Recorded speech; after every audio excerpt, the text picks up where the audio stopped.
Tightly packed in the bleachers of my high school student section, I found myself surrounded by students, sporting our school colors, black and gold. Together, we stood united against the other team, our enemies. A high school rivalry. It's a core memory the majority of us can recall. I'm sure based off even that introductory description, you have already recalled an instance where you found yourself in the midst of it.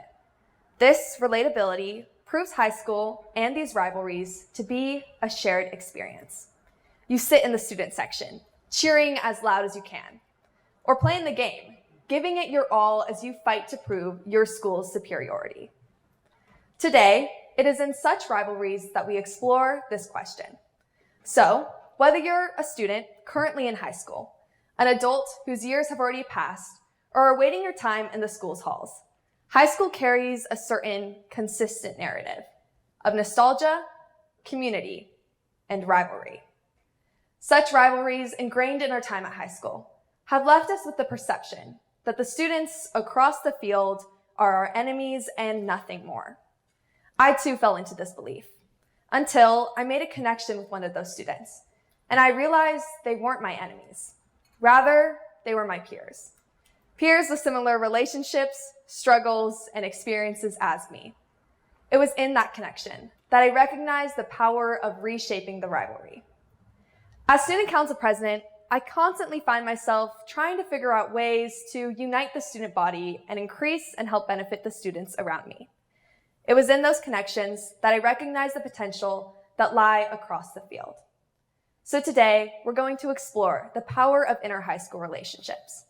These inter-high school relationships are the best way to combat tensions and conflicts that we see all over our world and incite collaboration and change in our schools, communities, and nations. High school is a pivotal point in our lives. It's a period of self-discovery and a point where we figure out where we lead. Understanding this, we can see how high school also serves as a microcosm of the greater world. Those relationships, experiences, educations, and responsibilities that we find in high school become reflected and amplified into society as we enter the world today. Call back to mind those rivalries I introduced in this speech. That division and that lack of collaboration we see in society today through political polarization. Research done by Brown and Stanford economists reports that America is polarizing faster than virtually any other democracy. As partisanship rises and our nation finds itself unwilling to collaborate, not only do we see this amongst our government, but we see it in our students. The National Library of Medicine reported in 2022 that the most prominent concern following the COVID-19 pandemic was the reduced live social interaction amongst students. If today we see students unwilling to collaborate and work together, what is that to say about the future of our nation? What is that to say about the future of our nation in already such dramatic polarization? This growing trend is cause for concern and a reason for us to reshape the rivalries. Thus, the best way to do this, the best way to stop this cycle is by targeting it at a young age through inter-high school relationships. Students today grow up with the perception that the schools across the field are enemies. They've had rivalries ingrained in their educational systems, and because of that, have become distanced and isolated. It's time that we reshape this belief, and so now let's explore the power of inter-high school relationships. It all goes back to the idea that high school is a shared experience. Whether you're experiencing it now, we've all had the same memories, ideas, traumas, and experiences. But not only have we had these, but we've also shared the same problems. Whether it's a lack of school spirit, issues with collaboration, struggles with mental health, or a dwindling positive school environment. These problems, as relationships, are also universal. Meaning that if one school is experiencing an issue, it's likely that another, often just down the street, is dealing with that same problem. But without any ability to collaborate, any ability to work together, these schools find themselves isolated and distant. But most notably, the students find themselves unable to collaborate. Adults have school boards. Superintendents and teachers have statewide conferences. Communication exists here. But we as students, we're lacking a collaborative avenue, and more importantly, a consistent avenue where we can unite with the peers around us and create a change for the world. That's why I stand here today. I stand here as a student leader, advocating for unity, expanding past my classroom and into another. The first time I recognized the power of inter-high school relationships was following a speech and debate tournament. As a 3-year member and current team captain, I've spent many hours dedicated to this activity. Not only have I grown in my speaking abilities, but I've also grown in my understanding of the community around me.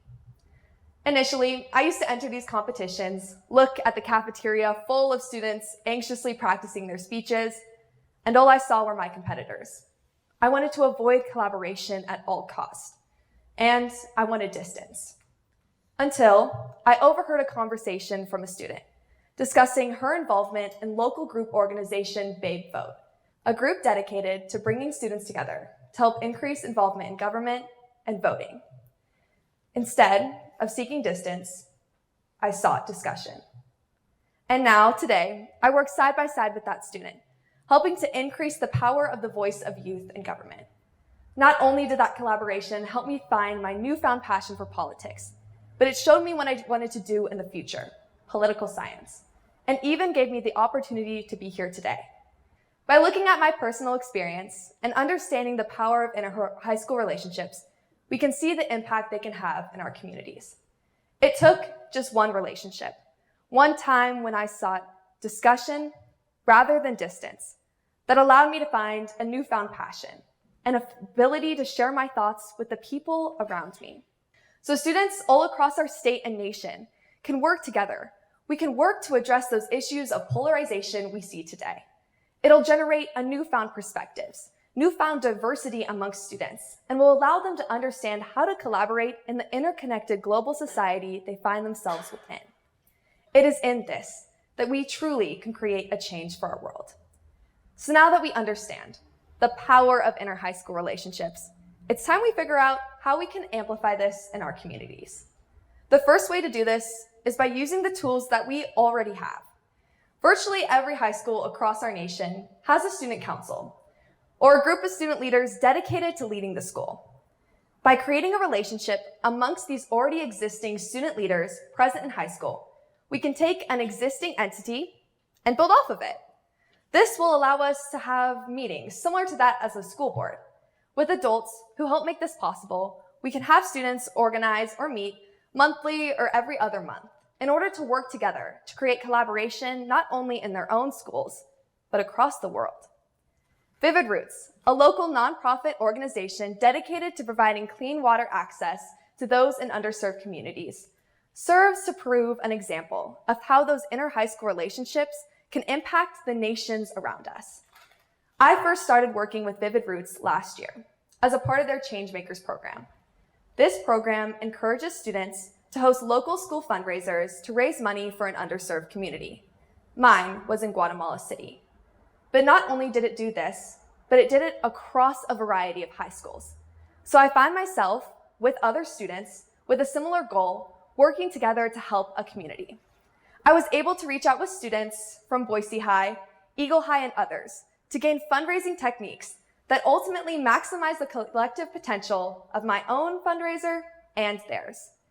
Babe Vote, that group I discussed at the beginning of this speech, also provides a glimpse of how these inter-high school relationships are so valuable in our communities. By uniting students not only in the Treasure Valley, but across our state, we've been able to increase the voice of youth in our government. Looking at these different organizations, we can see the true value of uniting students together and creating an active change in our society. Because it's when we target students, it's when we reshape the rivalries at a young age that we can make the greatest difference. High school is a pivotal point in our lives. It's a period of self-discovery and learning. But most importantly, it allows us to build connections that will take with us into the future. Today, our society finds itself polarized, unable to collaborate, and limited in the impact that we can make. So the time is now that we take a change. The time is now that instead of distance, we seek discussion. And the time is now that we create a unified chant in our student sections to seek collaboration of inter-high school relationships to truly maximize our collective potential.